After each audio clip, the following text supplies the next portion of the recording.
সম্পর্ক যেমনই হোক না কেন, ভাঙনটা সবসময়ই কষ্টের। দোষারোপ, সমালোচনা, অভিযোগ চলতেই থাকে। তিক্ততা বাড়ে, বাড়ে দূরত্ব, দৃষ্টিভঙ্গির ফারাক সমস্ত বিষয়ে চরিত্রদের পরস্পর বিরোধী করে তোলে।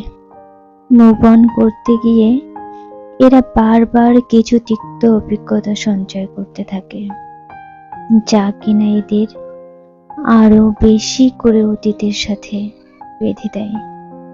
আসলে সম্পর্কগুলো অনেকটা কাচের আয়নার মতো।